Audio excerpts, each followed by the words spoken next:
Brilliant. Okay, well, thank you for having me. I see quite a few familiar faces in the audience and quite a few names as well.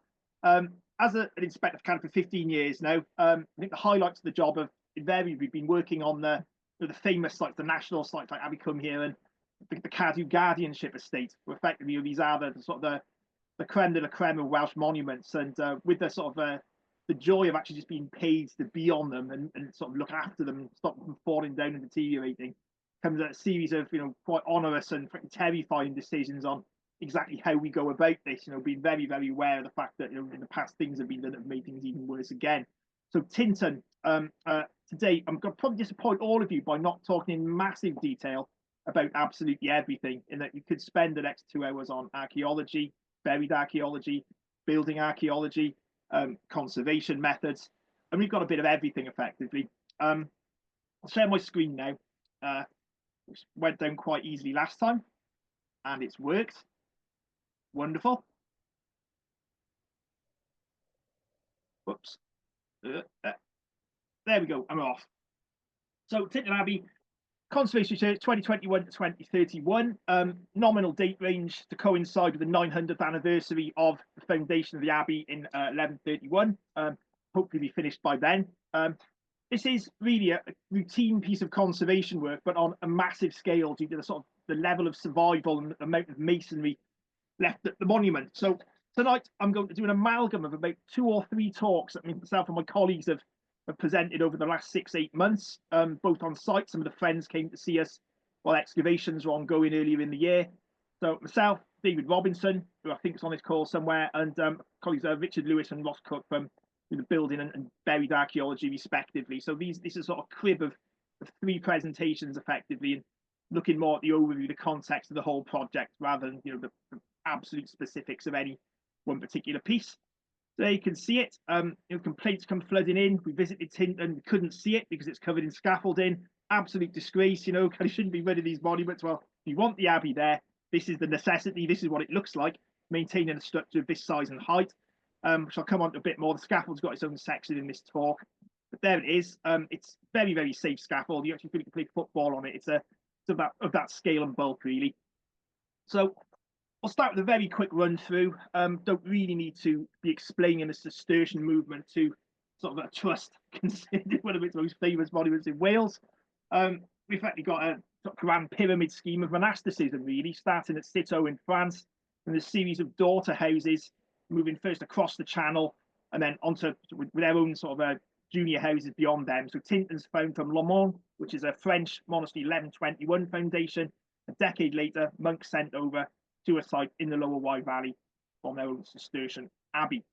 As you'd expect from a contemplative author, Tintern ticked all of the boxes in terms of remoteness and serenity.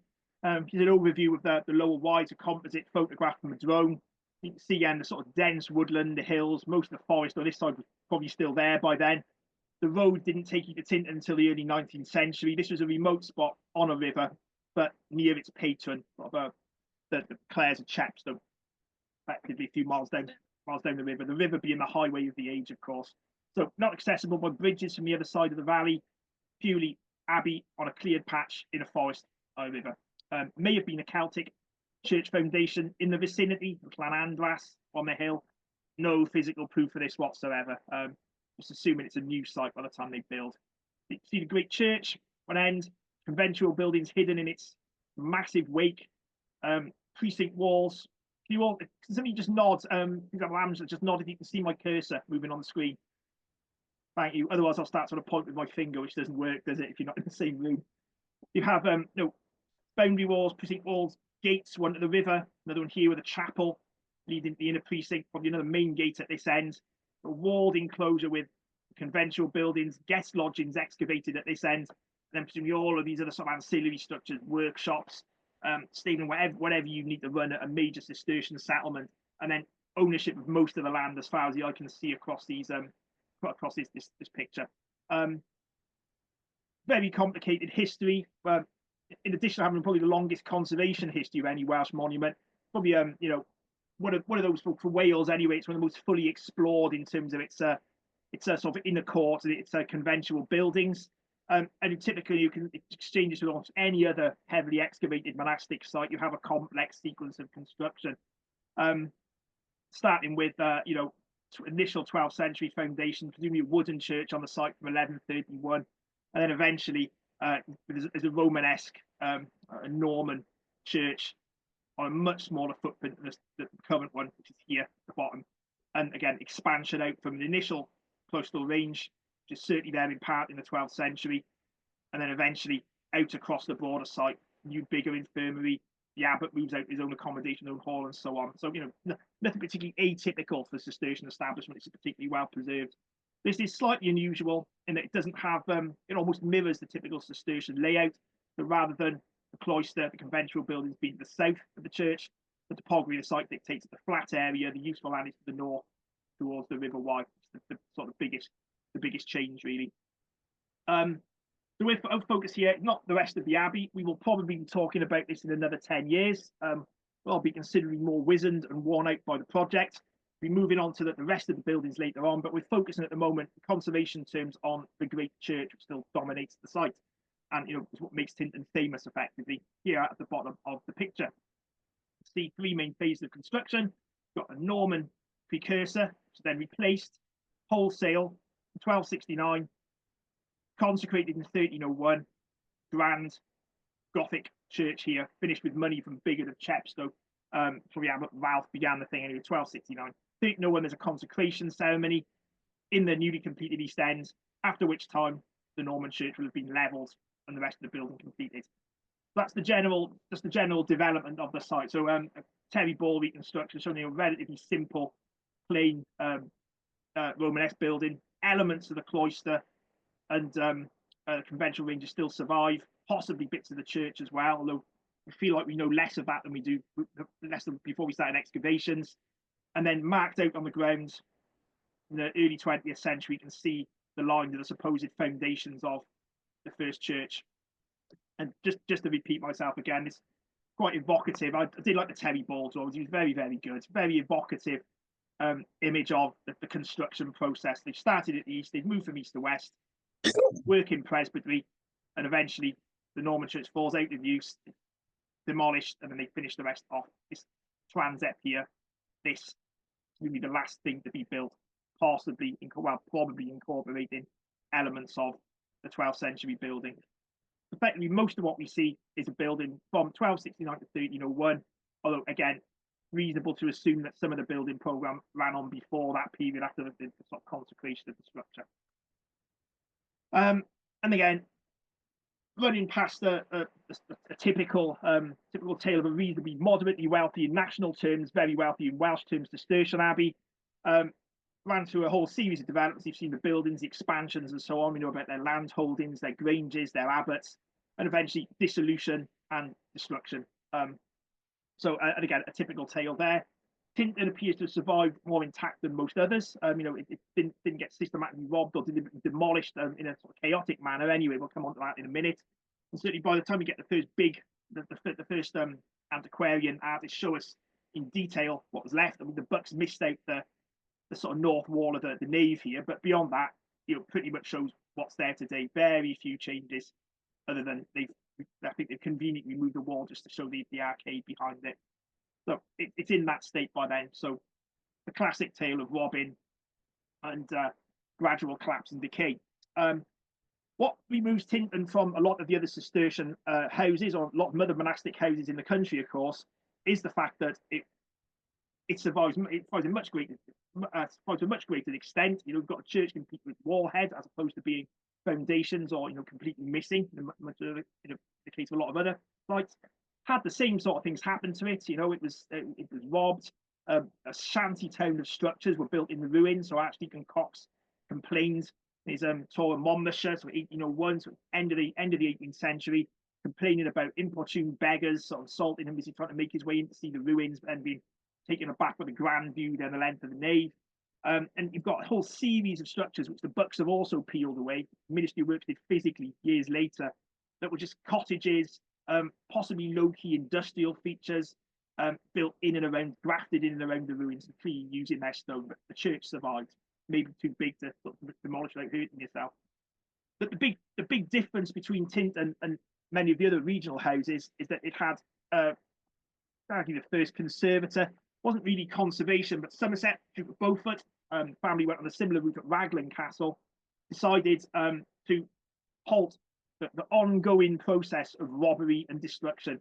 It's right on the eve of the Romantic period when tourism, especially the Wye Valley in particular, the lakes and so on, was really beginning to kick in. And Beaufort ordered, right, put a stop to this. He acquired the site. I mean, the fact that the ancestors had been systematically plundering the thing for decades didn't matter, but made the decision to hold the fort effectively. So again, there's an entire lecture on the early days of the sort of the Romantic period, the early works of the Somerset, to sort of arrest this process decay. What we know is that large numbers of men working to clear the ruins, clear out the ground level, the floor, so you have flat internal surface. Sort of wincing accounts of large amounts of masonry being tipped into the River Wye, which you can safely assume is probably still there at some point between Tintern and Chepstow, and partial clearance of the squatters and some of the later structures that had sprung up within the ruins. So you've gone from something like this, which is in its sort of slightly beautified, I think, pared back, less overgrown state when the book saw it, to more of a sort of cleared site that people can actually systematically visit, on a day out. And for example, things like this came up from the clearance. We don't know what this clearance entailed. What we do know is that they found things like knight effigy, certainly one of the marshals, kind of thinking, which were then sort of propped up and stacked around this site, ending with something like this, the grand romantic ruin. So it's about this time, turn of the 19th century, Gilpin published his Tour of Wye. There were guidebooks came up with Keith of Monmouth, writing about this sort of fervour and inspiring this fervour for people to get out and visit. It's almost a bit like the COVID period, staycationing, go and travel around in Britain. Don't go to Europe. There's a big war going on. Come to the Wye Valley instead. So you have tours running on boats, as by cart, up and down the length of the valley from Ross in the north to Chepstow in the south, disembarking to look at points of interest. You could paint from a boat, you could paint on the ground surface. And the Abbey suddenly becomes this focus, this sort of one of the first big tourist attractions in Wales and the borders. Thousands of people flocked. All of the upper classes would have been to look at it at some stage. And this is where you did your watercolours, you went for your promenades, ate a miserable meal in a horrible salt, or squalid inn, as one lady diver commented recently. And there was something laid out there. Now, whether Somerset Beaufort did this for purely altruistic reasons can never be sure what his motives were. Very similar process at Raglan, where decay, deliberate destruction and robbery was arrested. Whether they seriously thought they could make money for the estate, it may well have been a sense of almost pride in their own estate, pride in these grand famous structures that they owned.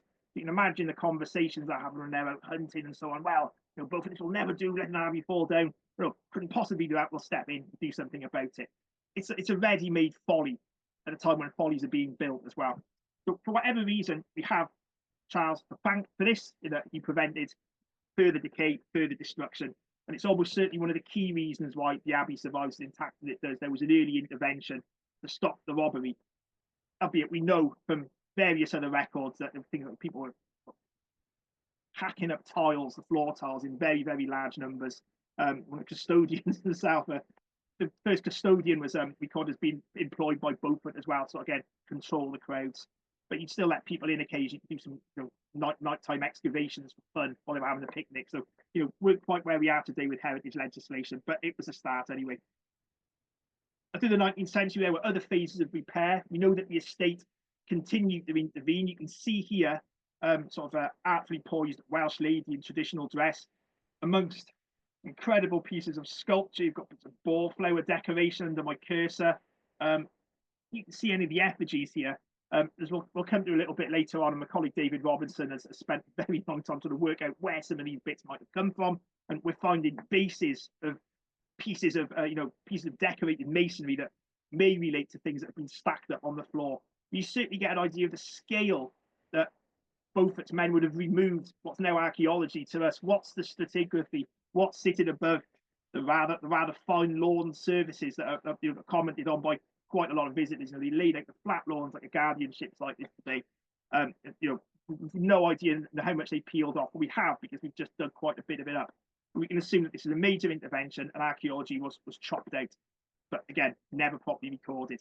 You can see that even by the middle of the 19th century, there are structural interventions as well as bits of clearance. We've got some sort of presumably iron strut holding up the central mullion of the Great East window. We can see what look like bands, different heights. That's been restored later on as a complete window. You can start to work out there's a lot of change even by the time we get to the middle of the 19th century. The abbey didn't look like it did years before, but here it's still largely shrouded in ivy, the great romantic ivy that the Victorians so loved to see, planted on top of castles to make them look more Gothic and creating headaches for us to this very day. Come the end of the century, it's firmly established as one of the things you had to see. You were touring in this part of the country, but the great estates were waning in terms of their fortunes, and these things, as we know at Cadw now, they cost an absolute fortune to maintain. They're bottomless pits of finances. They require constant attention, and Tintern had never been formally conserved. You've just got presumably stitches in time and patches here and there. So the walls were covered, enmeshed with ivy, grand old trunks. I mean, you can see the size, how gnarly some of these things are, and they're in the masonry, forcing the masonry joints apart. The wall heads are open to the elements. So it will have been, at the turn of the 20th century, not in a good way, which prompted the estate to open discussions with the government. This is before even the Ministry of Works at the turn of the 20th century, and the process went in by the first decade of the 20th century. Tintern was one of the first sites to come into state guardianship in Wales. Now, various sort of list the suspects here. There wasn't a heritage agency. We didn't have heritage legislation. So the initial sort of port of call with the HM Office of Woods and Forests. You can imagine the reaction of what have they given us this thing for? What are we supposed to do with it?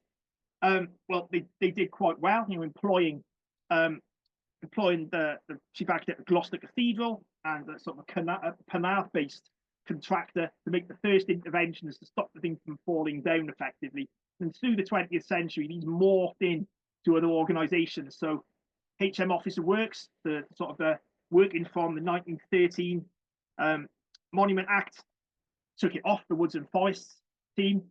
They then morphed into the Ministry of Works, well known then, 30s, Welsh Office thereafter, then Cadw.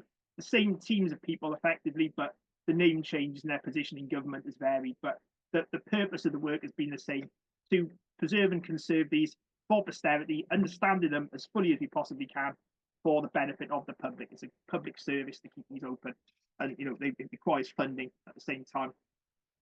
And a constant throughout that have been the Ancient Monuments Inspector, which is myself, effectively regulators in this particular case, and advisors. We've all got our own interests, from World War II pillboxes, castles and churches in my case.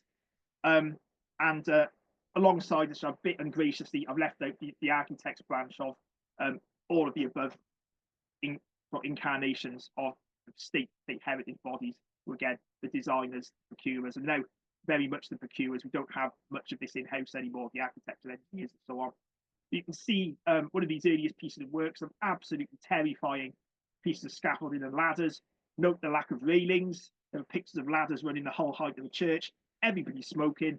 No safety whatsoever. Hands in their pockets, standing on the edge of massive drops. Pretty much the same sort of work we're doing now, but very, very different sets of rules and regulations, and workplace safety and well-being concerns, for very good reasons. But in terms of interventions, it's difficult to state too much how much the early inspectors and the early architects that were found before them, the Office of Woods Architects and Engineers, were faced with almost a unique problem. We'd have the 19th century, the Great Restorations, people like Salvin ripping through our castles, great ones like Arundel and Bamborough and Alnwick being effectively taken apart and rebuilt in the Gothic image that the architect preferred and thought they could sort of outdo the medieval originals. We see it in our parish churches across South Wales, the rebuildings of various degrees of necessity and brutality. But this is a completely different thing. So working from the principles of the Society of Protection of Ancient Buildings, SPAB, which still exists today, this point of trying to maintain as much of the historic fabric as possible using evidence-based decisions on, let's just not make up a parapet and add another tower, just for convenience, and also the informed approach to conservation. What is the evidence that we're working for, and what is faithful in terms of materials? But the key thing, minimum intervention.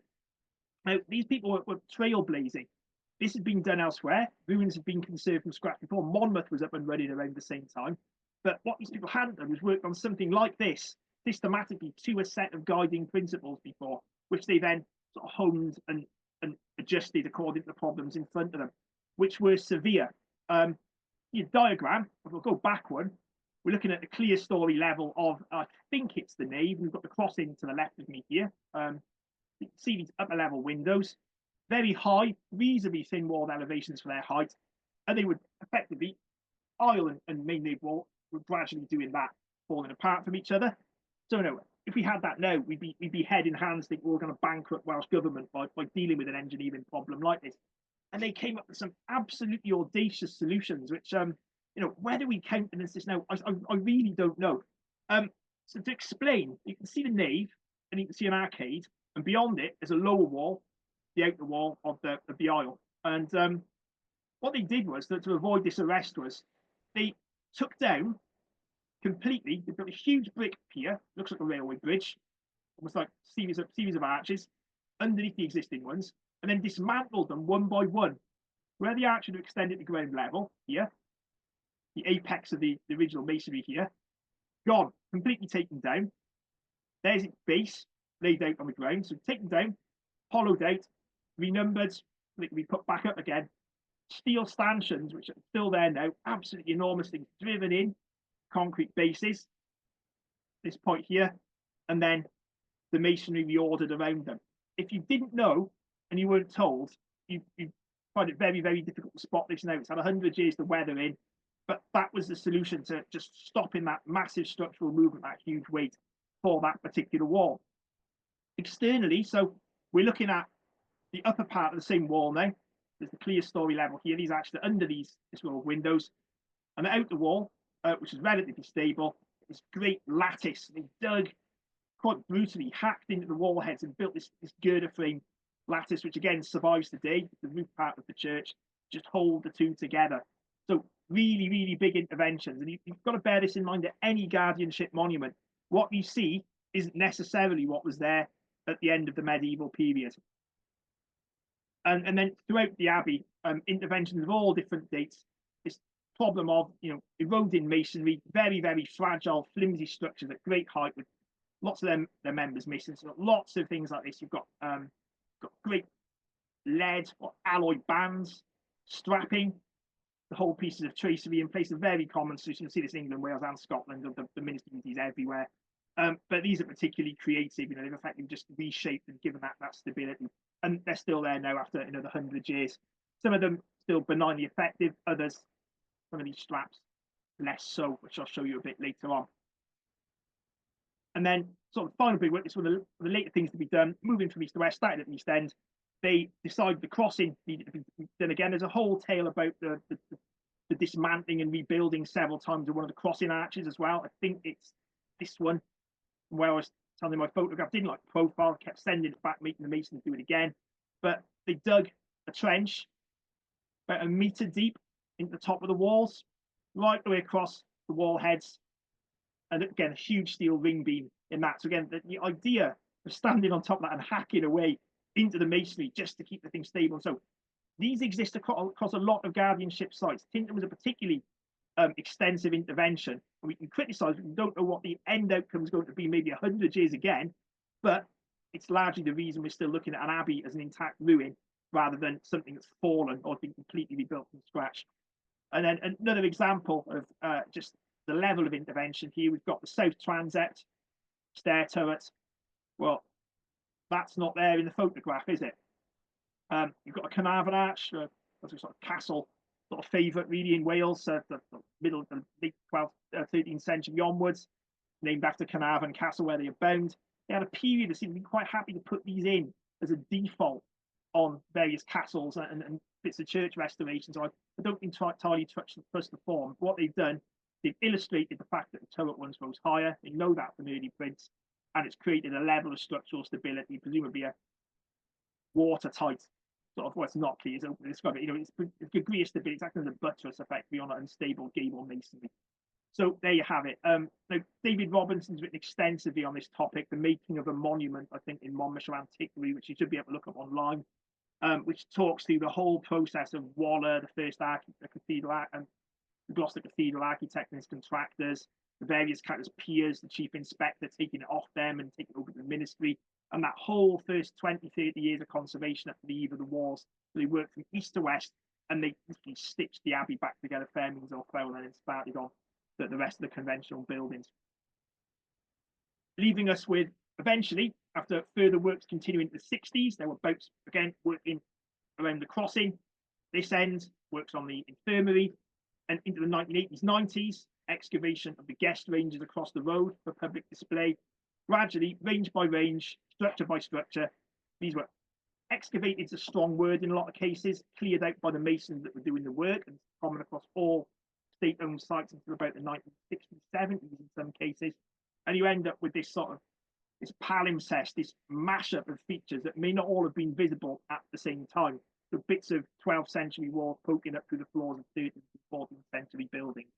But you end up with something that's effectively a typical state guardianship site with its nondescript visitor centre, with cursory bits of fine to great pulpit between the tent in here, and these sort of laid out foundations, bits of interpretation, lawns, gravel interiors, the car park, and of course various sort of bits of shop and pub and other fragments sticking out where we've taken them into care and deal with the masonry. So it is what it is. It's a guardianship site. It's both there for the step, but it's also something of a cash cow for the organisation. It does bring in the money that helps us conserve it and other sites as well. It's one of the more visited monuments on our estate. Which brings us to the problem. They don't just sit there. It's quite a common assumption, certainly from the people who writing to complain to us about the thing being covered in scaffolds, that you don't finish them in 1960 and then they'll sit there for the next 50 years.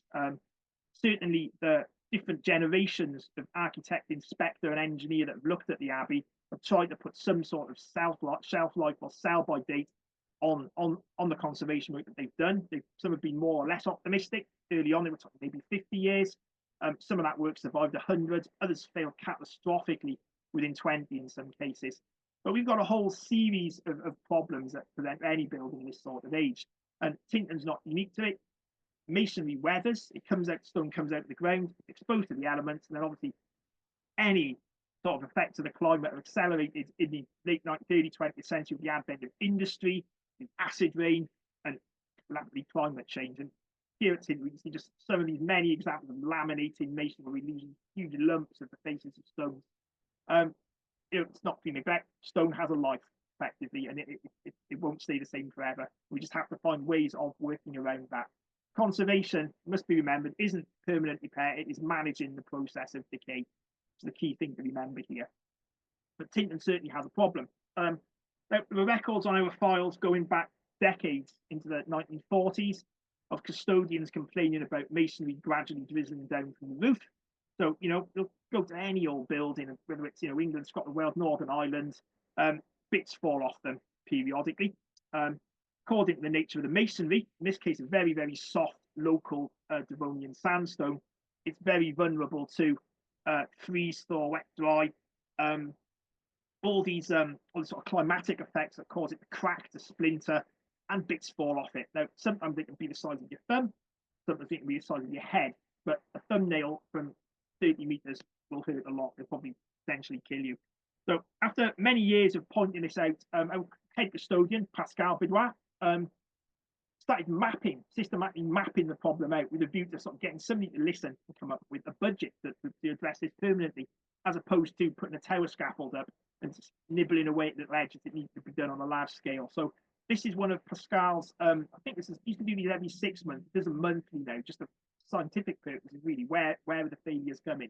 And you can see different colour-coded stars dotted around on the Abbey Church. So I can't remember what the actual is. I just imagine some will be pieces, just random fragments of bits of facework. Others will be unidentified small blips. And I think it would be the dark reds are recognisable pieces of sculpture or dressed stone. So this eventually led lots of rumblings in the great bureaucracy of Welsh government. So yes, I think it's got a point. Myself and the Mason have been going blue in the face for the last few years, and we can't just keep patching this up. So the case was gradually made this sort of overwhelming weight of evidence. Here's some examples. Visitors were in the building at the time, so you've got a shaft. So as David Robinson photographed this as an intact shaft, albeit very, very worn, and it's probably lost about half of its circumference. Inspected by our masonry specialist to look at its conservation status, and then about 3 days later, the entire thing, but the bottom half just sloughed off the wall, shot to pieces. You can squeeze it into dust almost, the state that they got into.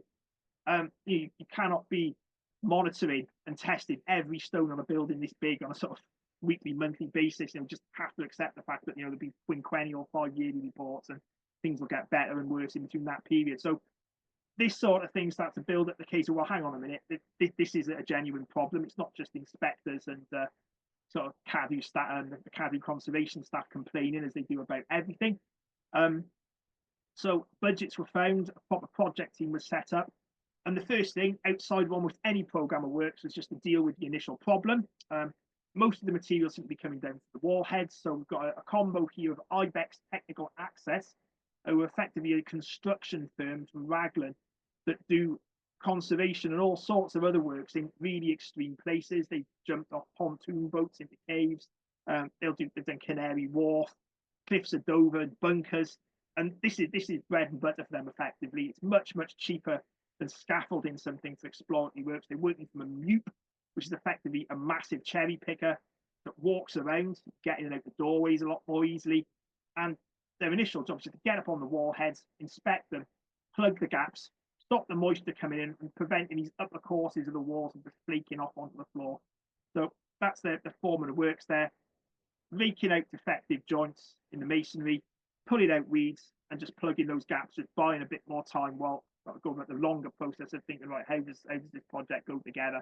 They're great fun to go up in. You get this bird's eye view, but occasionally shift a little bit. They're quite scary if the weather turns, but certainly for abbeys like this, Revo and fountains, I know have been looked at in considerable detail from the mute. It's the sort of prime inspection tool of the day. Even with drones, you can't physically touch the structure using a drone, whereas this is your way of getting around and really understanding what the problems are.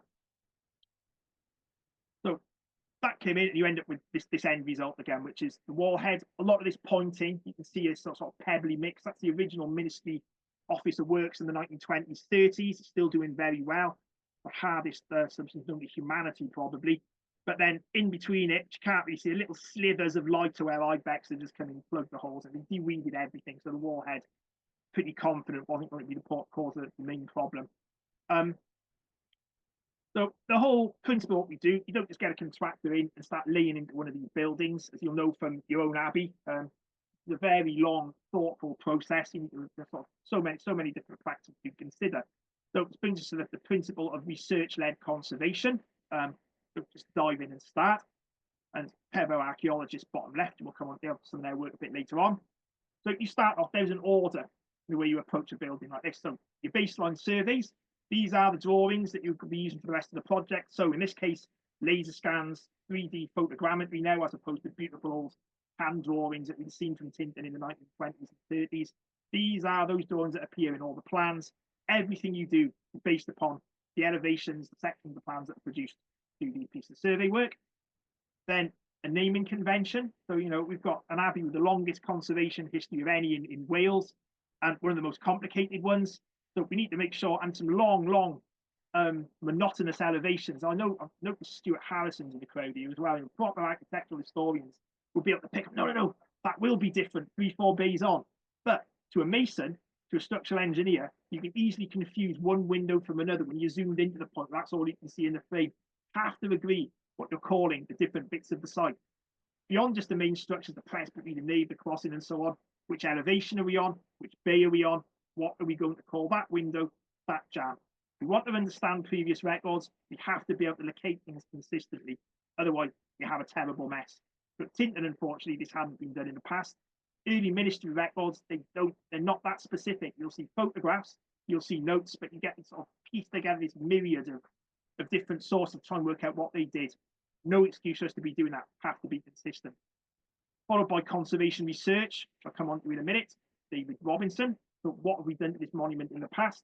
Start intervening over another 100 years of previous conservation work. What are you altering that makes things worse? What are you doing that's already been done 2 or 3 times before? Therefore, if you treated a stone 3 times, does the fourth one make any difference whatsoever? You expect a different outcome doing the same thing. Understanding the impact the previous works had on the structure. Initial piece of archaeological recording. Now, Tincton's been studied not to death. We're finding that out now. Again, very, very heavily studied monument, from our own guidebooks, our own pieces of research, through to the numerous textbooks and general commentaries on the building, the context of Cistercian abbeys, medieval architecture, and so on. A huge amount of literature there. From our point of view, what can we objectively see now? Where are the bricks in the building? Where are the earlier pieces of conservation work? And this is this record of the site before we start messing about with it. Followed by then the practical stuff, the structural and condition survey. So structural engineers, masonry specialists, what condition is the building, where are the problems, or how do you identify them, which are the priorities. And then all that information dragged together brings you into the design stage, effectively, where you're putting the specialists in together to come up with that scheme. What do we actually do? What is the approach to dealing with a building with 90-foot, 30-meter elevations, gently raining masonry down on people from above? By now, the church has been shut, of course, by the time this procedure's kicked in. While we're thinking about it, visitors can sort of walk around the south aisle of the nave and look in at an area that we don't consider to be safe to walk into. So the clock has kind of started ticking. We need to come up with a solution that pressures on from above elsewhere in Welsh Gov to keep selling tickets. But this takes a long time.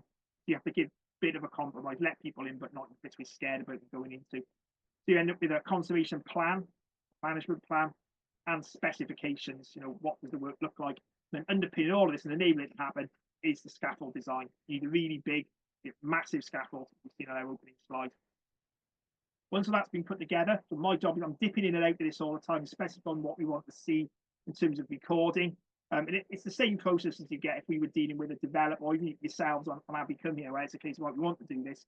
Right, how are you going to do it? If you want consent, you have to make sure that things are to our satisfaction. There's been this long pre-application process to get to the point where we have design we're happy with, and schedule of works, scheme of works.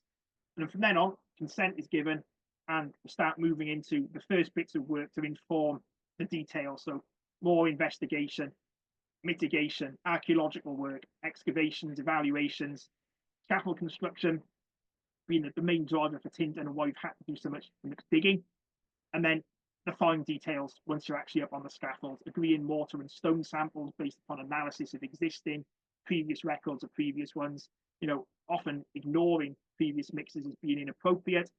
And then a whole program then of scaffold-based recording by our archaeologists, geologists involved in this as well, and watching briefs as pieces of work are done either to the ground or alterations to various bits of the structure. And this is an iterative sort of development of methods here. It's not one technique being used across the abbey, and nothing stays the same as the spec. It always changes when the scaffold's up. So this is constant, well, that didn't work. Why don't we try this? Or that doesn't quite. You work on a stone by stone basis. It's a case of that stone might not be treated the same as the next one, which we'll see in a minute. And then finally, public engagement, various tours that we've been given to sort of lots and lots of local people, media, and so on. Trying to keep relatively calm, because these things become a bit of a show otherwise. There's a lot to think about beyond the media stuff. And then eventually, at the end of the project, after a series of interims, various things, archiving, reporting, and publication, making sure that we're not leaving the disordered mess that some of our predecessors did to us, which is why we're having to appoint, leading experts that untangle previous records for us, which leads to an enormous amount of brief writing from different parts of the CADU team. This is one David Robinson's working to, researching the conservation history of the monument, archaeological recording. They exist for the structural engineers, they exist for geologists, they exist for drainage experts, scaffold experts, and so on, making sure we get exactly what we want. So there's quite a bit of work before anything happens on site, lining these up, making sure everything dovetails together, they're all cross-referenced, and that's what you end up with. So the first thing on our list, baseline drawings. I'll keep this to a single elevation. You don't need to see every single one. Method of collection, though, rather than surveying classically, drawing stone by stone, increasingly ourselves, historic England, historic Scotland, are using photogrammetric images. So this is made of a very large. It's distorted slightly from me messing about with it to get it into the PowerPoint. But these are effectively composite views, orthographic, head-on of the different elevations. They're generated by creating a model of the whole.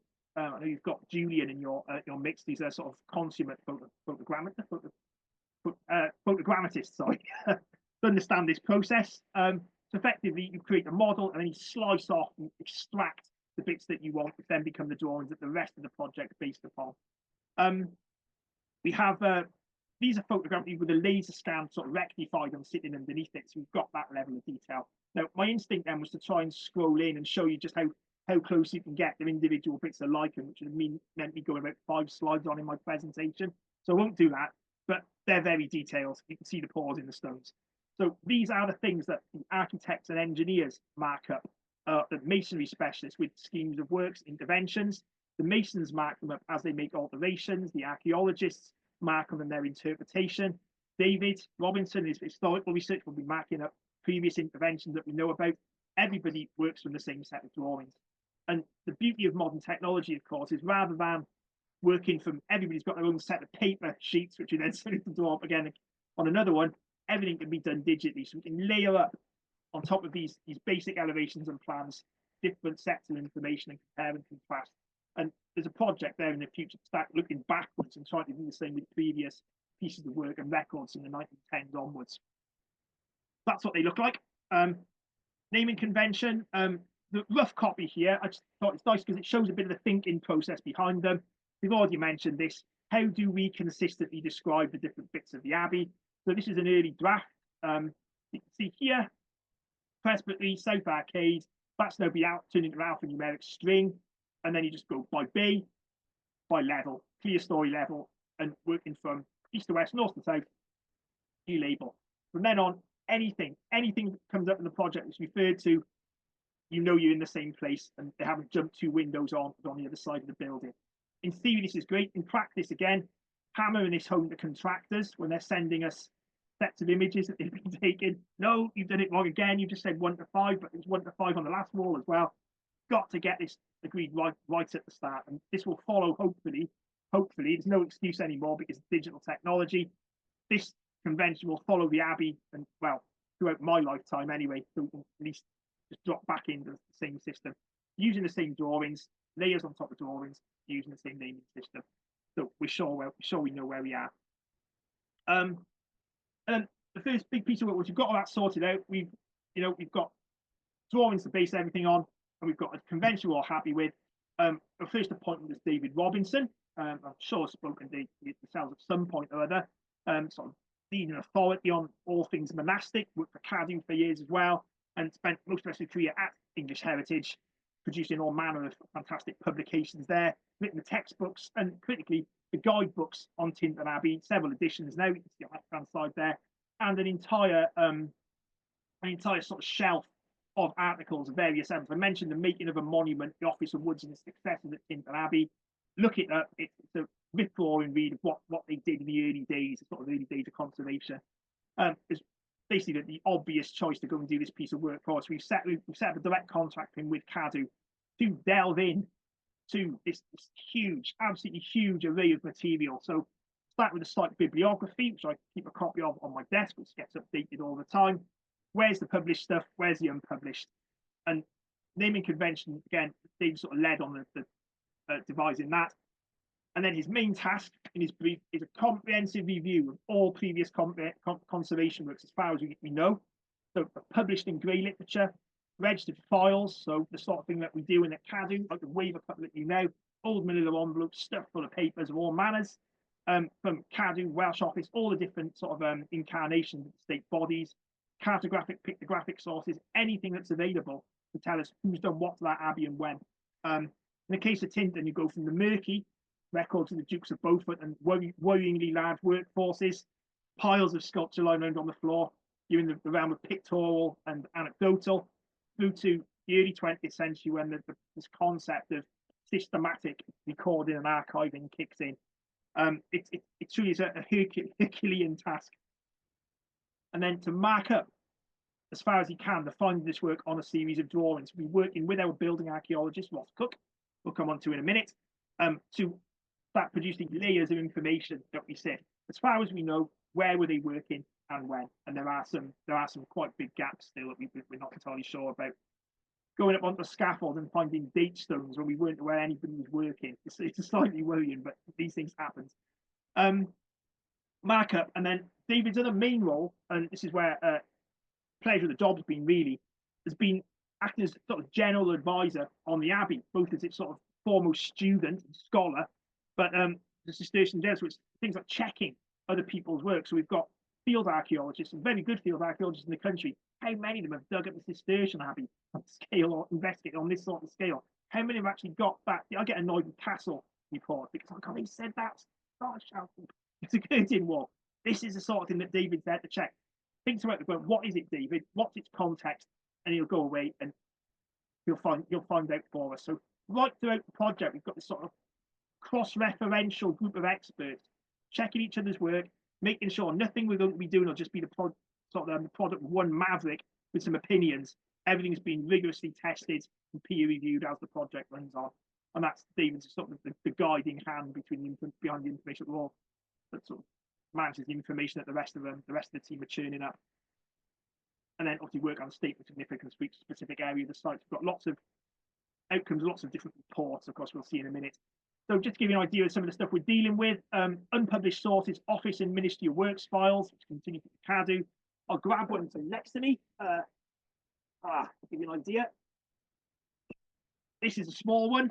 They tend to be full of bits of paper from, plans, little dockets to the inspector. Mr. Knight, do you know that this has fallen off the North Transit? Yes, noted on carbon paper, due to architectural drawings, thousands of pieces in the big ones, which can be about yay wide.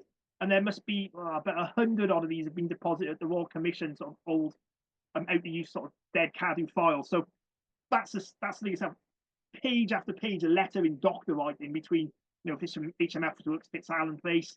You've got architects, engineers, everything's done in triplicate. So you might have 3 lots of files for one piece of work, the inspectors, the people on site, and the architect's branch as well. And they're not always as intact as you'd hope. So you end up having to cross-reference these things. Cataloguing them alone can take days on end. So that's what we've got. This is a W118 works file. So the foreman here on a performer writing where they were. They tell you where they were working, but not necessarily what they were doing. We were excavating in this area. Well, what did you excavate? You never find out. So there's all these, even within these records, exhaustive as they seem, there are nuances and there are gaps in information. And it's often the rationale that we're missing for why they did certain things. So we know they've been there, we recognize their work, but it's often very difficult to tease out. So if we move on to things like plans, we must have thousands of drawings of Tintern Abbey. These are early engineering drawings. What year were they? I think it's the 1920s or 30s. Again, looking at the treatment of failing arches, to 1990s markup by a head mason of the extent of replacement required to the sort of southern internal elevation of the nave windows, the sort of clear story level. I can't remember what's customers. These are ones, I think the reds are ones that need extensive repair work. What we often lack is what actually happened. So we get the intended, but again, this is the period, but by now we've sort of moved into this point of saying where we've been and what we've done. Because beforehand, you'd see something like this as intended works, and you look at it, well, he didn't do it, you can tell. No, as a building archaeologist, exactly where they'd be yourself, but they've not recorded that adequately. So we have to tease all that out as well. So somebody like David knows the building intimately, recognises all its corners and quirks. So when you see a photograph of a bit of a pillar base, yes, that's the third one in the nave, as opposed to it could be anywhere, as far as a standard recording archaeologist be concerned. Again, vast body of photographic evidence. We've seen this one already. Beautiful, clear Ministry of Works photographs in sort of almost like monochrome black and white. Still the remains of ivy before it's stripped off, just as the site comes into state care. To a set like the bottom left, where I think it was the daughter of one of the workmen from the 1920s works, bought in this incredible portfolio that her dad either taken himself or acquired, of the channels being cut in the top of walls to take steel members. So again, things that we've heard about, never entirely sure when and where they were done. And then you see things like the other beauty of these, you get the details that have often eroded away. So there, a catalogue of masonry, the sort of the carved stone, the dressed stone, the mouldings, and Stuart Harrison, which we've got on our files. But seeing these in crystal clear detail before another half century, 3/4 of a century of erosion and degradation had taken place, often quite sobering to see the level of deterioration as you would in normal town buildings over this period as well. So what we end up is we've got the whole series of reports from David on specifics, burials, which we've got a few, bibliography, and just understanding, things like the Romanesque church as bits of it come to light during the excavations, but not where we expect them. What is the background of this? So David goes away and delves in and you get these sort of publication ready slabs of sort of original research that are fantastic. These get added to as the project wears on. And then finally, the big task for himself and Ross, our building archaeologist, is to produce a catalogue, feature by feature, structure by structure, what happened, when and where. We haven't quite decided on a format for this yet, but you'll be looking at maybe spreadsheets saying, right, window, clear story, North Aisle, window 2, bay 1, window 1, and then a short commentary on where that information is in terms of previous interventions. So we're not having to start from scratch. Everyone, we will be, and predecessors won't be. So that's the outcome of it.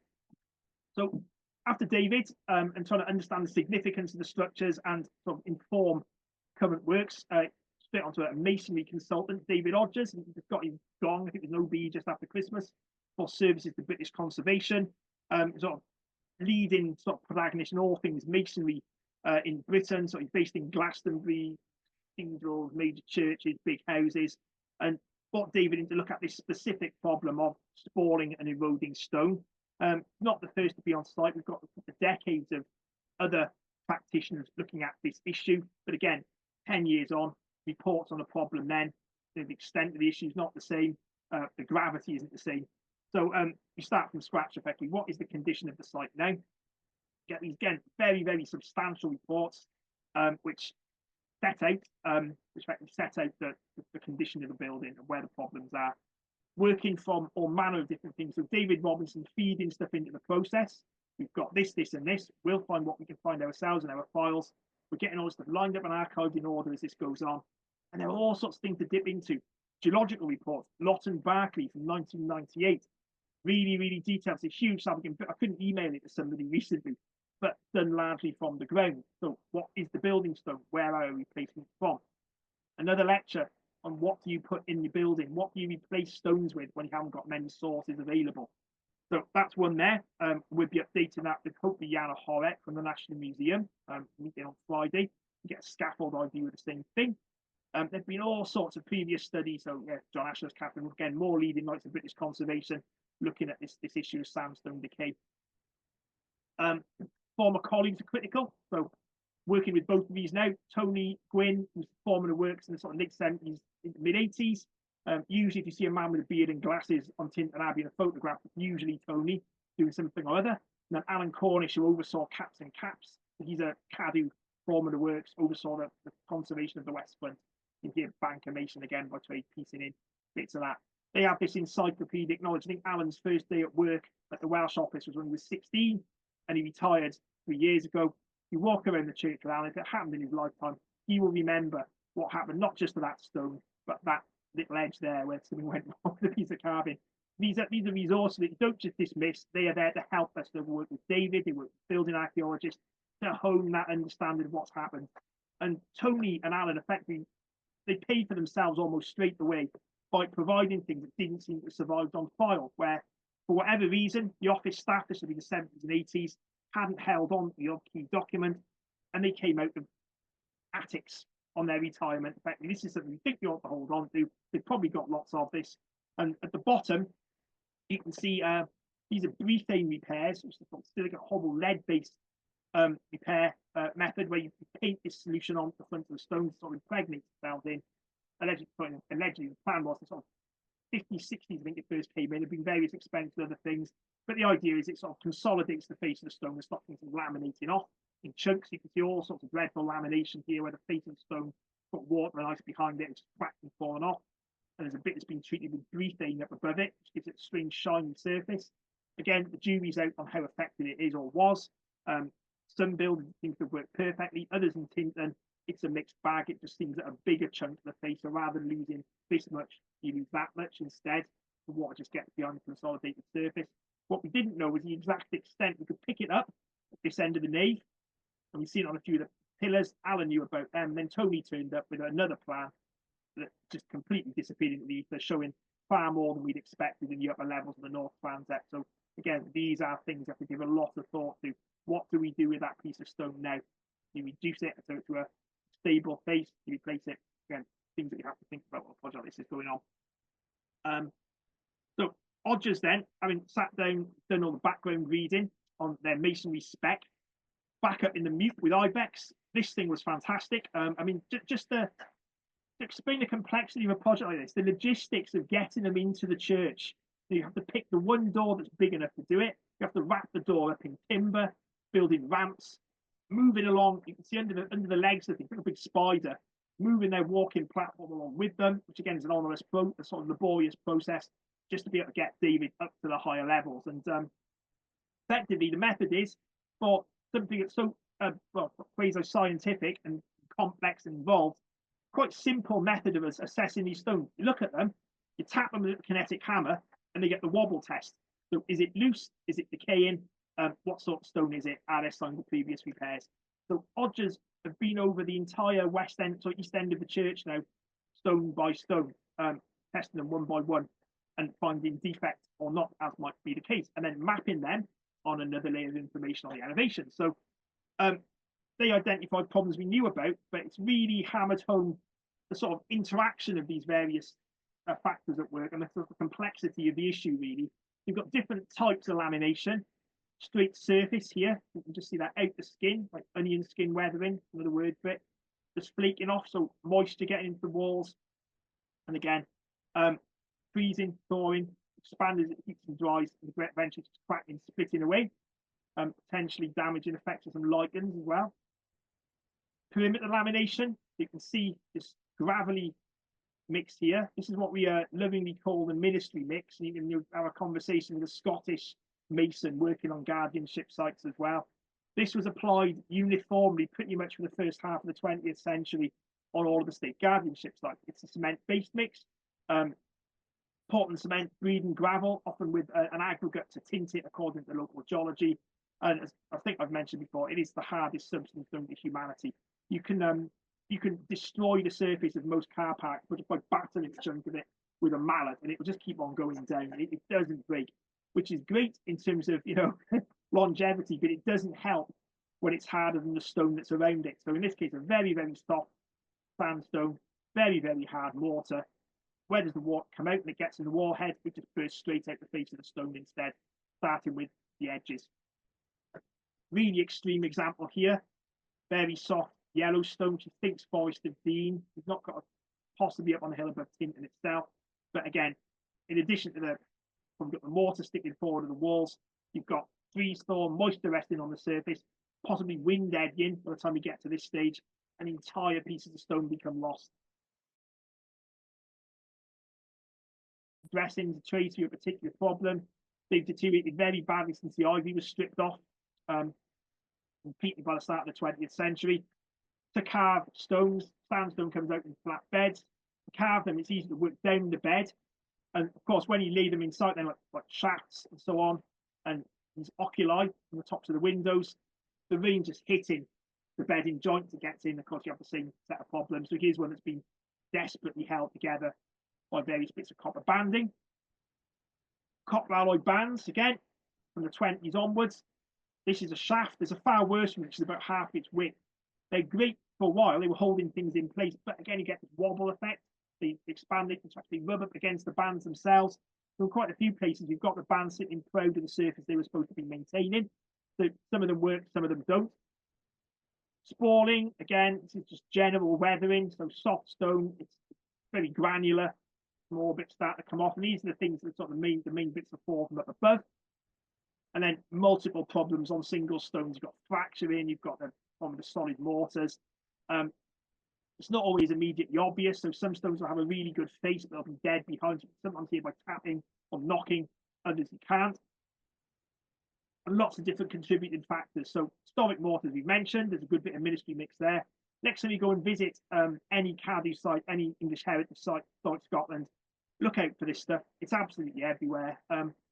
Very easy to criticise the masons and the architects of the 20s, 30s, 40s, 50s, 60s, but they were using what were considered to be the methods of the day. You know, traditional hot line, raw line mixes have been sort of phased out the idea that hardness is better, but of course, joints are acting as poultices. They start drawing the moisture out of the walls, and what they're effectively doing is holding the water back and allowing the faces of the stones to burst out.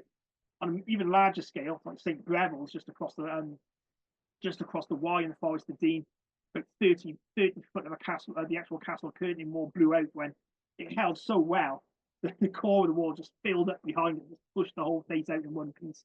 With tint, and we just got, as far as we know, it's single stones. You've got, and this is just again, I can easily just put an old scaffolding picture in just about every other slide because they're just so much fun to look at, and sort of the terrifying height, the narrow width, the total lack of safety considerations. But this has been in from that period right way through to the start of the 1980s. Stone at Tintern, but I'm sorry, I messed up my my animation a bit here. Very, very soft local sandstone, from series of quarries on Barbados Hill and many other places we suspect. Talking with the Welsh Stone Forum, there's absolutely no way the holes in the ground at Tintern Abbey. I'm sorry. Hang on. That'll be my mum, only person ever run my landline about the last 5 years. Yeah, so effectively, we know where it's from. It's relatively local, a lot of it. Very, very soft version of the Devonian sandstones. Lots of different colours. You can see honey-coloured yellows. This seems to be the worst of the lot. The reds, marble purples, and the greenish in places. It doesn't weather well, and when you've got a combination of that and some of these mortars, you've got a bit of a problem. Climate change then. So the records that Pascal's been making, they were custodian for the last decade or so, where the problems are coming, they seem to be accelerating. We know now from having people in the church for weeks and weeks on end, it's not so much the bad weather periods, it's after the rain, it's after the frost, when everything starts to settle, warm up, expand.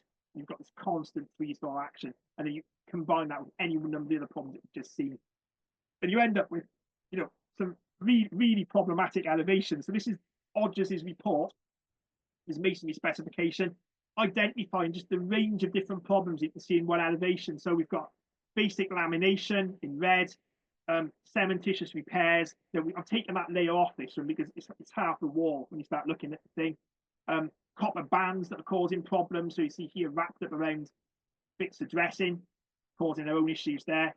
Structural cracks, which are very few. It's very, very solidly mortared back together, but the problem is the individual stones. Resin repairs, so 60s, 70s, possibly early 80s, far more than we thought we'd see. So there's at least one phase of work we're not too okay with. And then these sort of big areas of erosion, and this is one of the sort of one of the arcades where it's got a much, much softer yellow sand and almost looks like honeycomb in places just because of that. Its properties don't allow it to survive so well. So you've got these big problematic bits of window moldings where they cannot survive in their current form much longer. And that then feeds into a set of recommendations. How do we deal with this? Going back to our Bible, conservation principles, which run on from the SPAD principles that were used on the Abbey in the early 20th century. The main findings were there's a drastic range in condition between adjacent stones and areas of masonry, multiple different agencies. It's not just a case of turn up and do the same thing everywhere. That's been the past problem. Get the lads in, get the mix in, point everything up, it'll be fine. That doesn't work somewhere like Tintern. A flexible approach so that you've got a raft of different methods, but contractors capable of using them in their own discretion. I can't be approving every single stone every time somebody has to make a decision. It's a huge monument. Back to SPAB rules, minimum intervention, retain as much historic fabric as possible, avoid causing further damage. There are lots of difficult conversations there.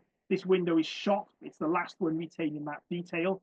Where does that conversation where does that conversation take you to replace, to try and stitch in and retain? Sympathetic materials, so moving away from cement mortars, moving away from hydraulic lime mortars through to hot mix methods, the ones that the masons have been using until the 1910s, anyway, throughout the medieval period. and away from copper alloy bands and things like basalt pins, which are what you call it, sort of they're neutral. You know, they're not going to corrode and damage the structure.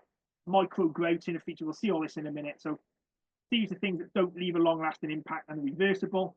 And then removing where possible damaged and fail modern repairs, resins, bands, cementitious mortars.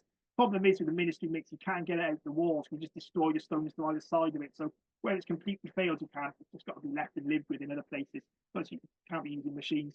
And through the whole project, from design through to delivery, this ongoing process of discovery, record, and analysis of the structures as various bits of work can carry on and bring new features to light. So first phase, get a plan from our just tell us what we need to do, stone by stone stuff. Every elevation is different. But one of the more interesting things, actually, just one little aside, was that we thought the northern and eastern sides of the church, which see less light and sun, would be in worse condition.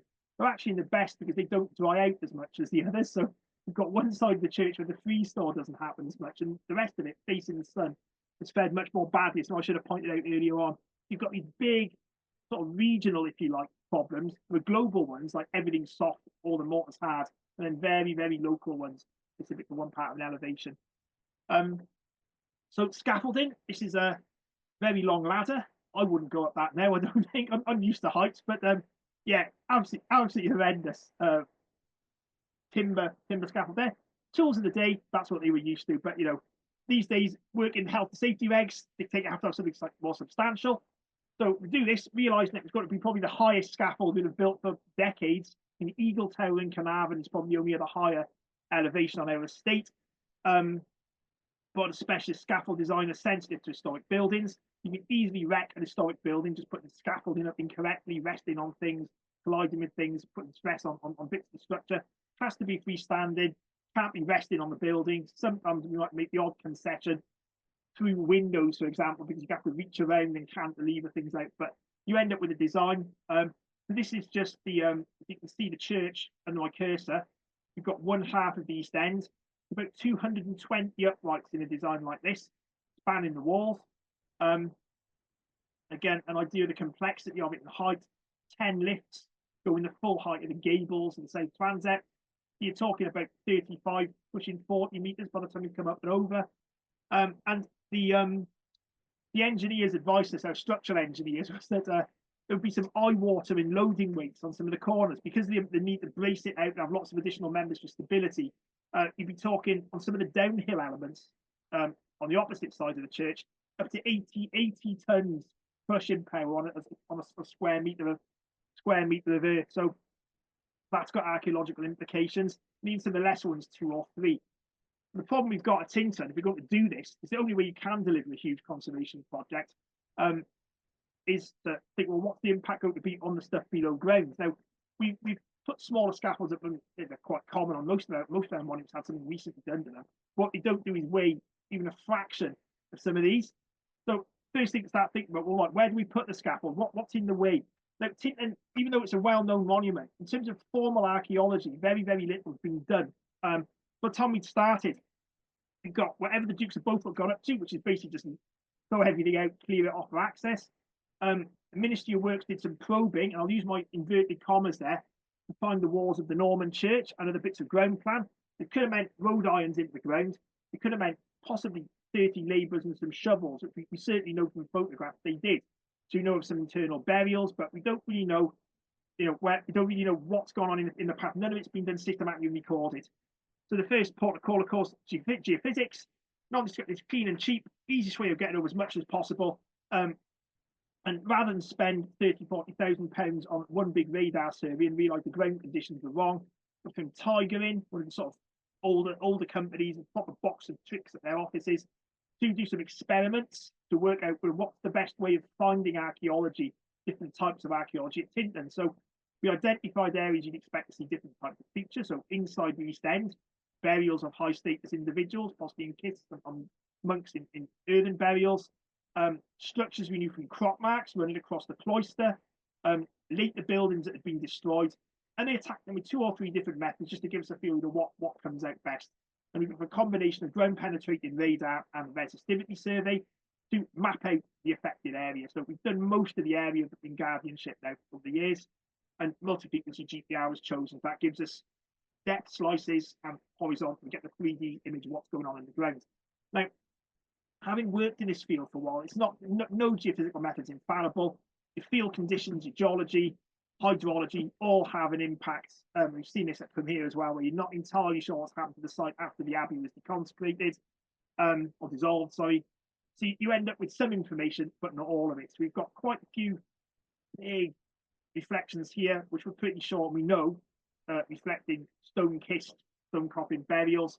The potential for lots more. These are very early rough plots, and you get things like expect to see major walls, but given that the amount of previous disturbance, we weren't expecting that much. And what Tiger have now confirmed with the benefit of seeing this excavated is that there's just this morass of churned up material from a couple of centuries of landscaping that don't make this the most effective way. So that well, we can't rely on geophysics to start placing a scaffold that could crush anything underneath it. Results varied across the site. We know we've got extensive archaeology that confirmed it's still there, but we can't really understand.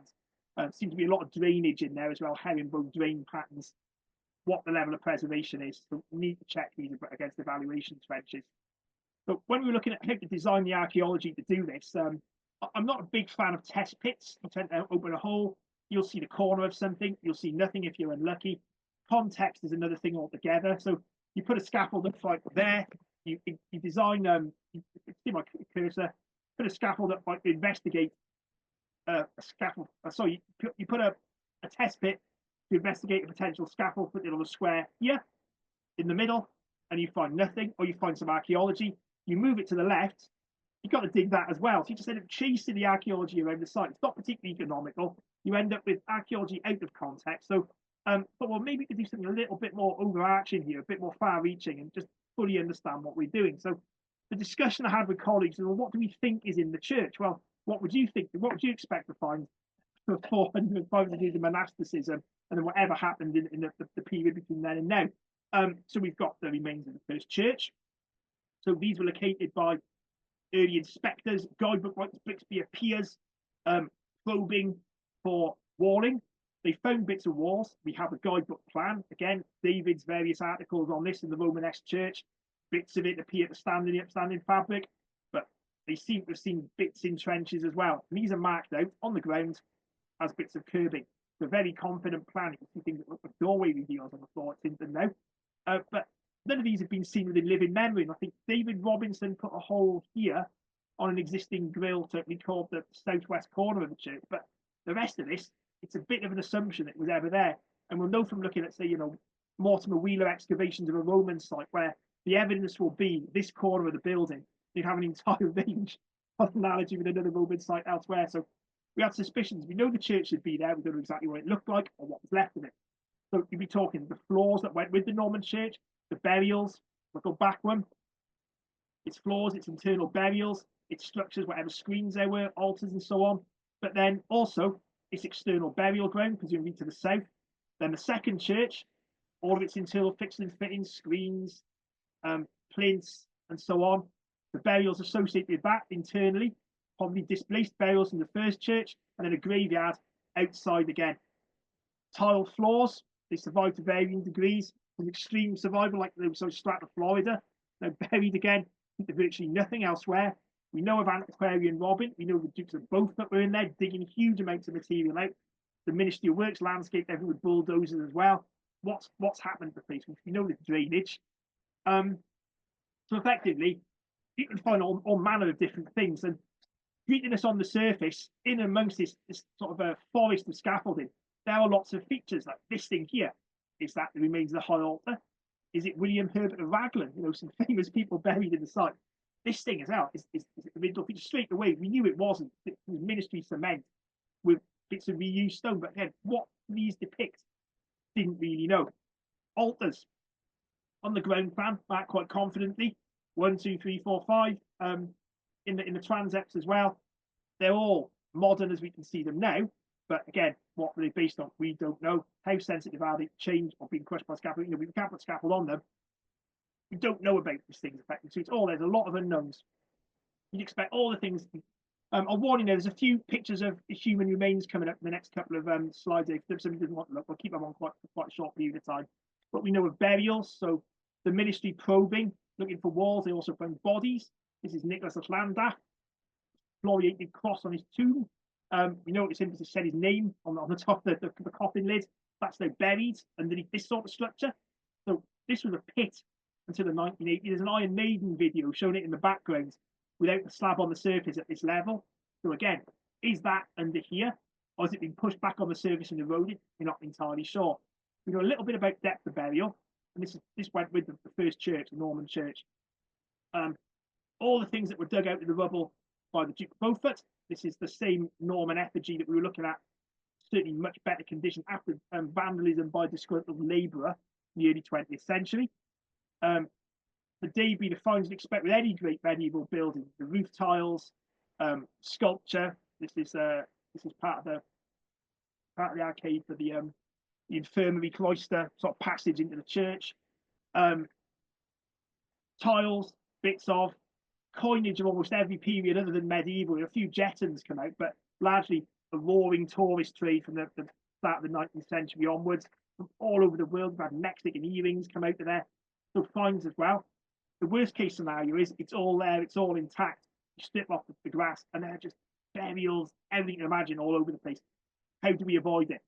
So the way you avoid it is you do an area evaluation. Say trenching, which wasn't really true to the Abbey. You compromise the archaeology by trenching it, but you don't understand it, which is almost like a double negative impact, really. So we went for the decision in the end to look at an area evaluation, so not an excavation, but effectively a strip off a look-see of the area affected by the scaffold. So we'd have a full context of all the things that were found there to be able to move and adjust elements of the scaffolding to avoid a sort of pushing the way through the top of the tomb or the scaffold taking a tumble as one of its main uprights on top of the void. So that's what we did. Aims and the objectives purely inform the design of the scaffold and mitigate impacts on buried archaeology. This was probably the most contested decision made, whether we did that or just put lots of test pits in. And we won. We got away. I think my argument was, if you do this properly, you benefit the monument by adding to the canon of works rather than just knocking random holes, and it would be scratched there with chingled for another 100 years. Evaluation, not the research excavation, but undertake the highest possible standard with an aim to extract the maximum amount of information at the same time.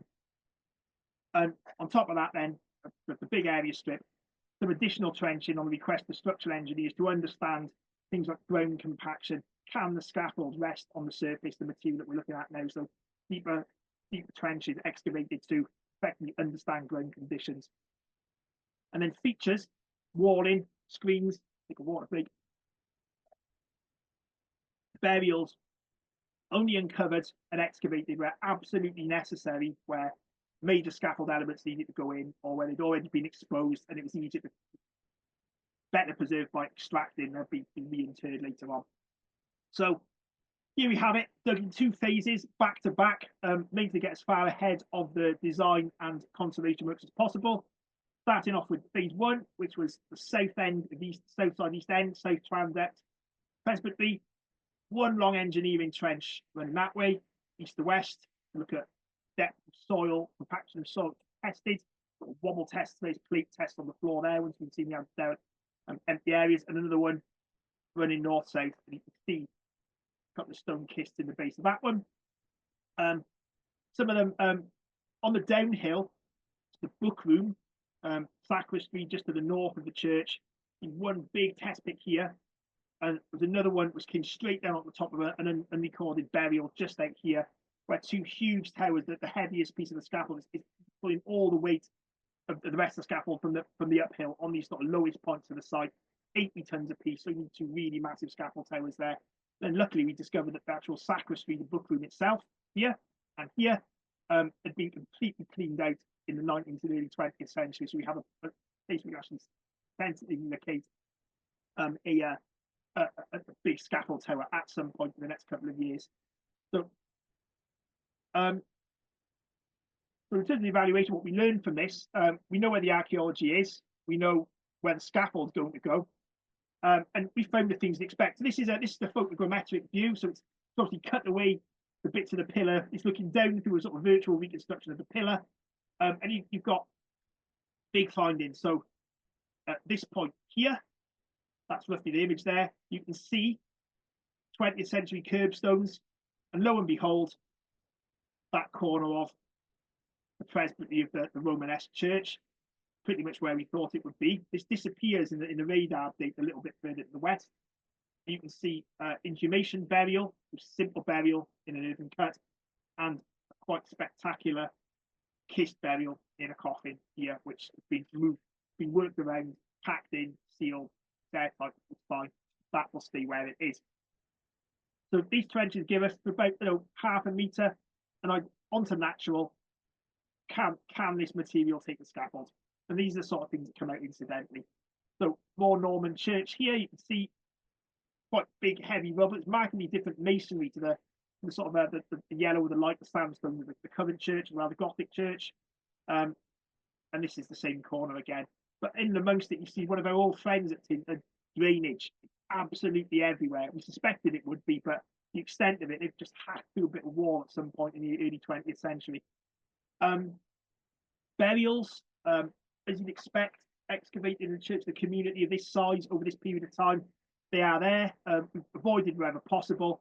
One of the first decisions made in terms of where the bigger uprights were going to go, we're looking at the corner of the east end. You can see the scale of the foundations, massive slabs of sandstone, bits of limestone there as well. You can park a minibus on them quite easily. They're huge, they're very deep.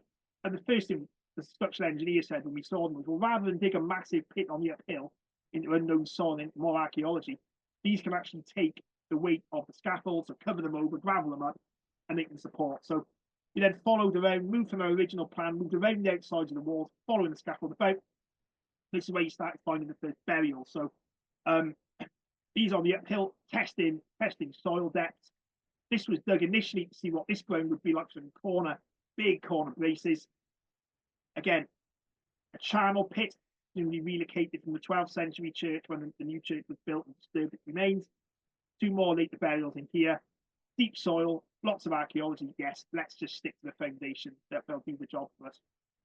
These have all been done professionally. We've got a partnership with Cardiff University who are studying these for us at the moment. I think they lifted about 25 skeletons in the end. We decided to excavate them fully rather than leave them just to be crushed later on, so we get that information, that context. These will all be reburied in due course. Further ones, this looks like another charnel pit. So again, relocated burials again, possibly slightly later, but they've certainly been put in a hole and buried up against the walls of the church. And we have a sequence from the first church walls appearing right the way through to the construction evidence for the second one. So Tinton to construction, it's one of Richard's, our archaeologist, slides to me. Across the whole site, these long evaluation trenches. You can just see under my cursor this quite distinctive greenish band of crushed sandstone. This appears at the same level across the entire interior of the church and bits of the outside. So effectively what's happened is they've started off by putting the piers into the foundations, again, massive foundations for the columns of the nave and chancel, nave and presbytery.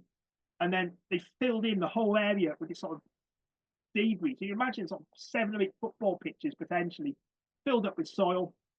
And this layer of crushed stone, a lot of working surface you see on a building site. Again, is it a byproduct of the stonework they're putting out elsewhere? Is it chippings from the yard?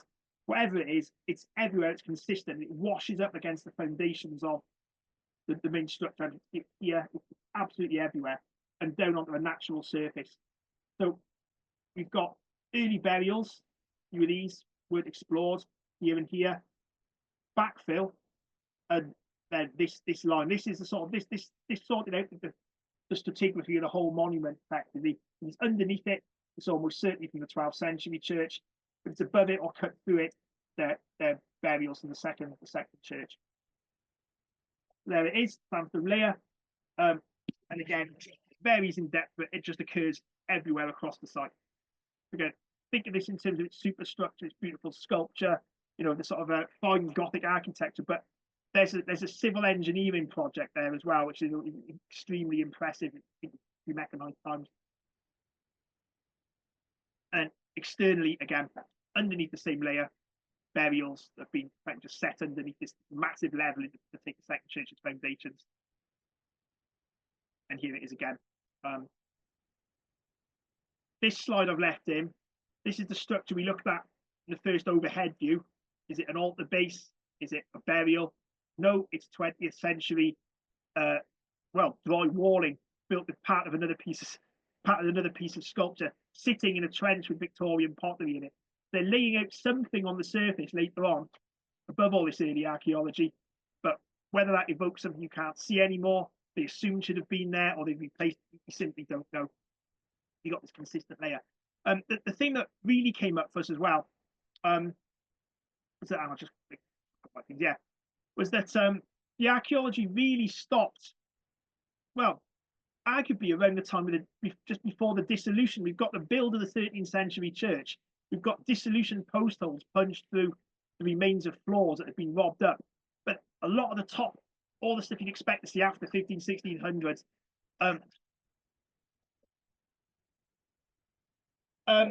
simply isn't there. This is where, you know, the activities of the Duke of Beaufort and then the ministry works come out. Everything's been scoured off to a certain level, but below that, preservation is brilliant.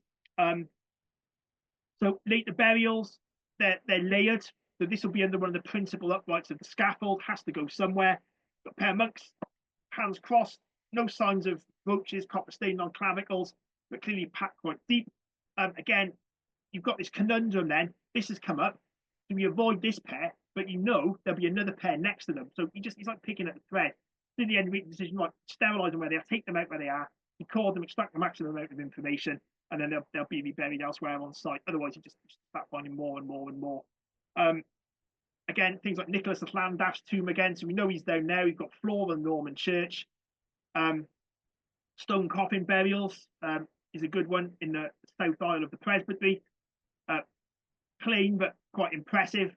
This, no need to lift the thing. One end of it was already missing. So again, the beauty of the photogrammetry, you can actually make a record before without having to excavate.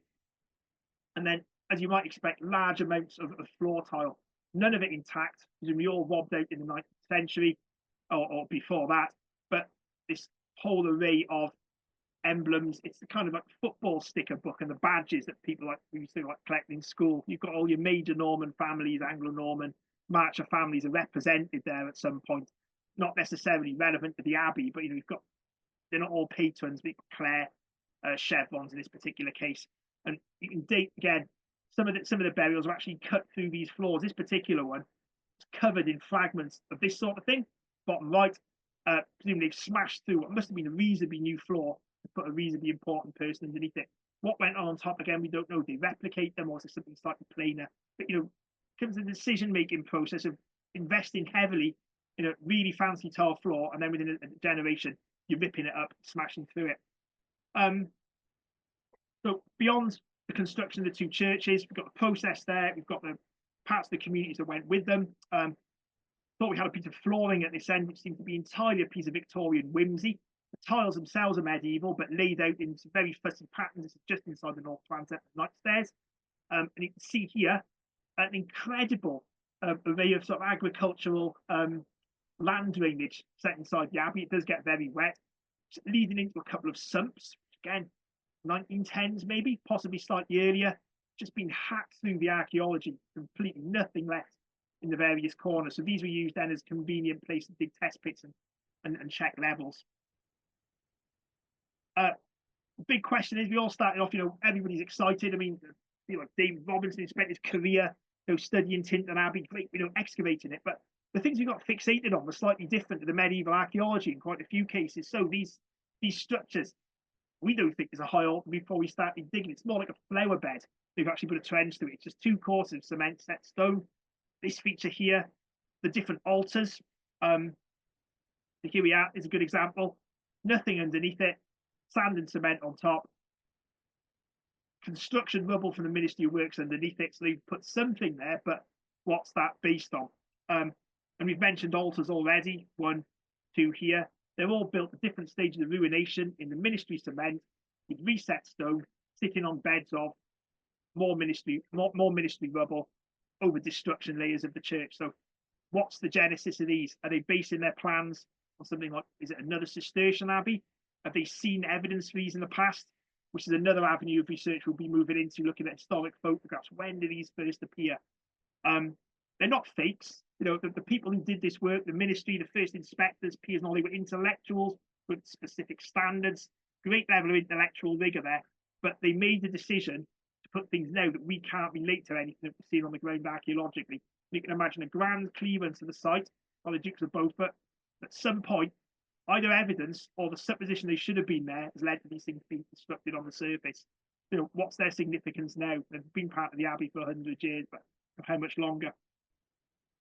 So through the whole archaeological process, I mean, post-excavation is another thing. I won't even dwell on it. The bones, the tiles, the sculpture, everything's off with specialists being looked at. Window glass, quite large quantities from one of the windows. That's all being analysed, and there'll be a separate archaeological talk we can easily set up with our archaeologists when the time comes, when the post-ex has been done. We fund it so the post-excavation work alongside the main excavations. We don't have like a dull Rowan or a land castle where there's a 10-year backlog and the archaeologist dies. We want to stay on top of this. So there'll be interims for a few years and then one big synoptic report, which again, all of our panel of experts working on will feed into. You end up with scaffold design being refined according to where the archaeology is. So the process is, it's been excavated, it's been recorded in nth detail, everything done digitally.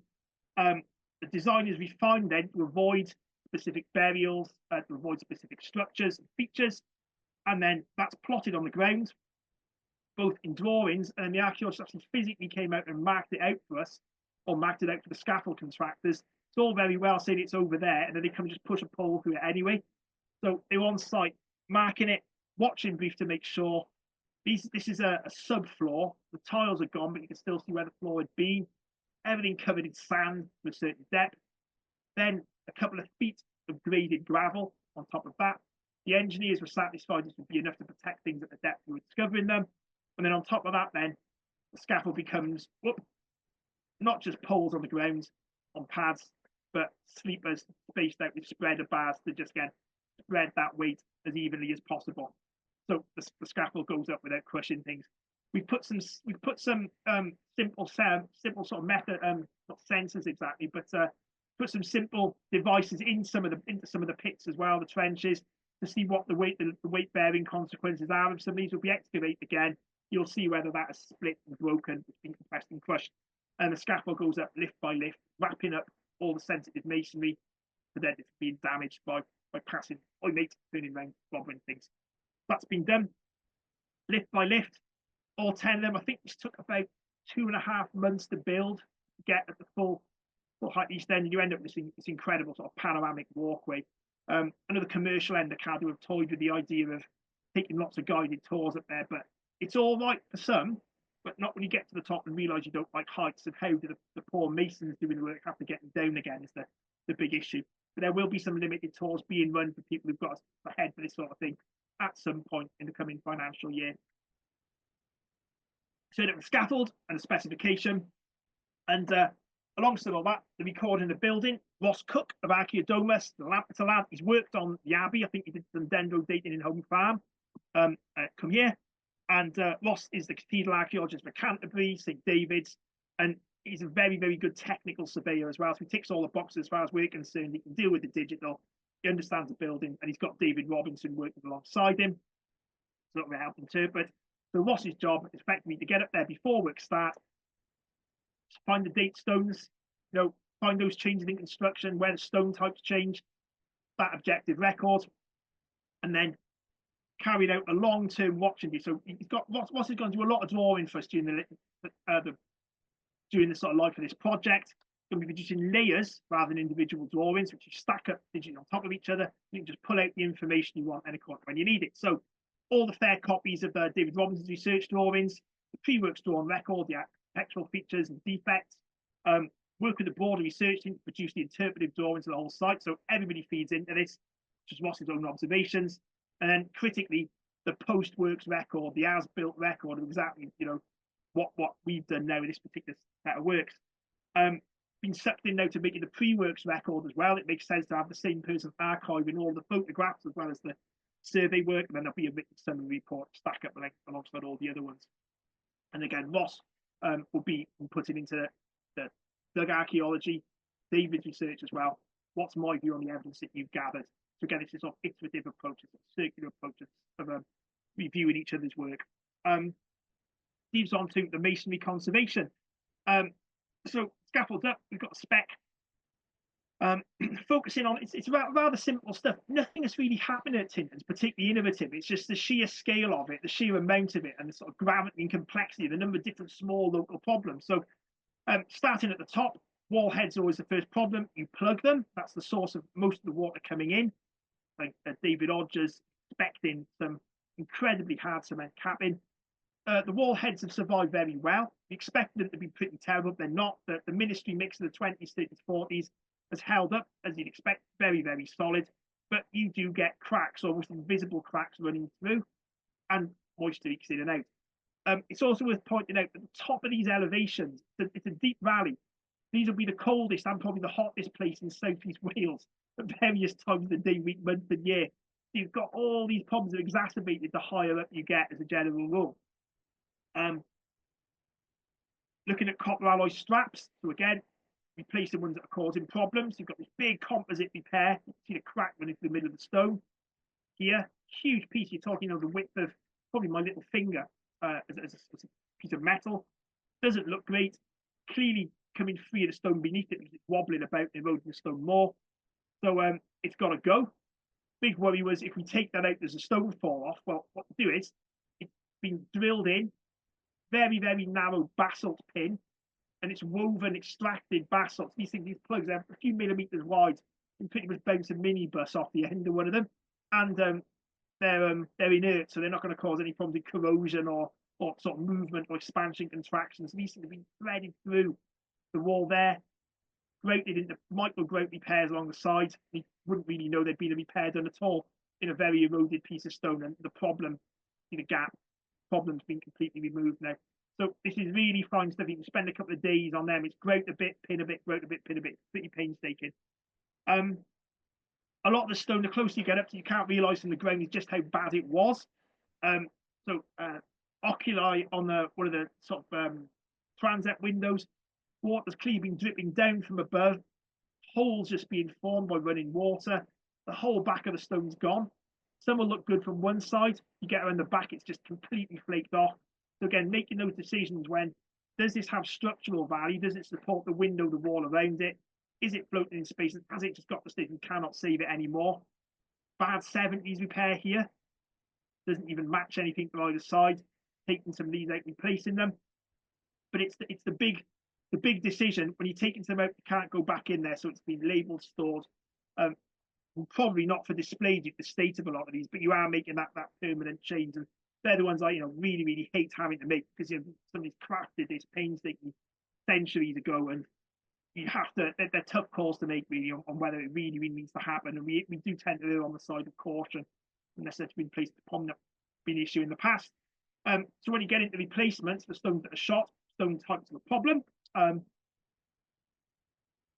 you live anywhere now in Britain, finding matches for historic masonry, very, very difficult. In local quarries that used to exist aren't open anymore. None of the Tintern ones are. There are a number of regional sources like Forest of Dean across the river, which again, they vary in colour, hardness, compaction. Some look good but won't cut. Or start bringing in stone as the 1980s teams did from Kinnerton in Staffordshire. So you get this pinkish sandstone that didn't really match anything else that's on site. But the difficult thing to reproduce is beautiful. Still a Devonian stand for this sort of turquoises with purple marbling. Every combination of these colours you can imagine.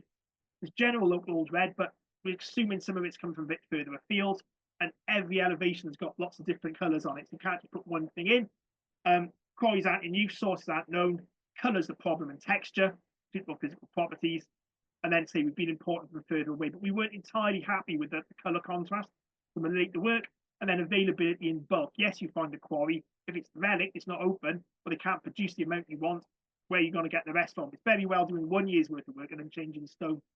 So this involves a lot of naval scratching. Lots of this work's been done before in terms of sourcing.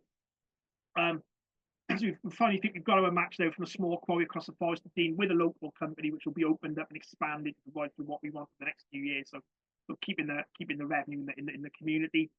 Tracery is one of the big issues, as I explained before. Set on end against the grain, terrible lamination effect. Lots of areas, you see every combination of strapping, banding, pinning, plugs with bits of resin in this corner. You can just see just how bad these things are. So, what do? You're looking at repairs, but what do you actually put back is a question as well. So traditional masonry craft of measuring and matching, aluminium form, they're a form of mason here. The current Grosvenor construction mason, measuring painstakingly about a day on this window, trying to match up physically what you see on the surface. Some of these are so shot and far gone that you can't really tell what was there originally. So an expert like David Robinson will say, well, hang on, technically, you've moved 30 years around the corner now. They're not necessarily all the same. You can't assume that the things are all identical. Some have quirks. There are missing details that appear on one window and none of the others. Was it a mistake? Was it an attempt that didn't get followed up? We don't know. You find yourself basing your work on the ones where you've got decent level of preservation that are clearly from a similar phase of building work. We've got help, a series of 19th century mods by architect Joseph Potter. In this case, is a sharp, another sort of early recorder. It's incredible sort of folios of drawings of the tracery and the mouldings before the sort of forces of erosion really kicked in. So they'd have seen a much sharper building than we can see now. So again, cross sections, the windows, doorways, these are absolutely invaluable. The kind of detail they give you of just the spandrels in this ocular here. We've had long conversations about one particular, and did these actually exist here, or they just somebody just assumed they made them up? We know from the West Front that Potter wasn't infallible. They worked in the 2000s by Cadu, but it's better than the evidence we're seeing now, which is this. It's completely gone. It's completely disappeared. There's a combination of evidence in front of you, historical sources, and then analogy with other better preserved ones elsewhere in the structure. So you've got things like this where you've actually got the sharper detail has somehow miraculously survived, very sharp points. And again, previous works haven't necessarily replicated this. They've gone for something more muted, squared ends here, project. So all these things to take into account. Again, you get this idea of another variety of lovely marble sandstone used in this window, not just one uniform pink in the case of a bit of the 20th century. Making the same point here, you can see an unrestored window. And again, restored is a word we don't tend to go for in conservation, but is that it's a structural last resort, the one that's been completely renewed. This would be a Hollington, I think, stands for maybe Dean, quite grey. But again, you go from that to that. You don't do this lightly. It's the expense of making a mistake. So, as I mentioned before, conservation is the careful management of change. As far as we're concerned, this run of repairs will slow the processes that we have in front of us of drizzling masonry. Catastrophic collapse is unlikely to happen unless all these sort of minor issues go unchecked for decades. But it's that constant maintenance that's hinted made difficult by the scale and elevations of the structure. So effectively, from this, it's a downward curve until somebody invents spray on or self-growing sandstone. There have been nanolime experiments with bacteria, see if you can recreate the sort of integrity of the stone chemically and biologically, but at the moment we don't have that. So it's a bit of realism as far as we're concerned, in that we've got the guardianship monument. It won't stay like this in perpetuity. It will gradually change. We will gradually swap out bits like this. We have no other option, and you end up with this composite, which a guardianship site is today.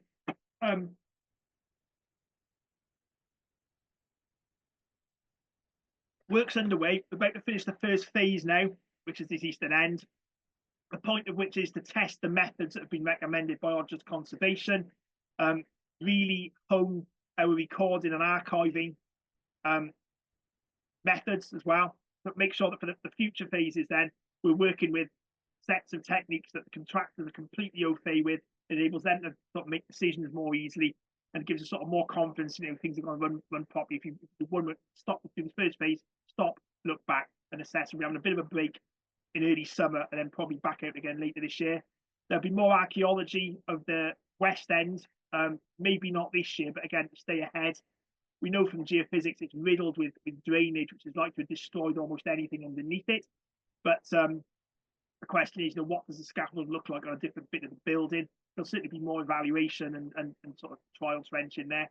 Certainly on the external foundations, there will be more information, skeleton, more bits of structural evidence that come to light.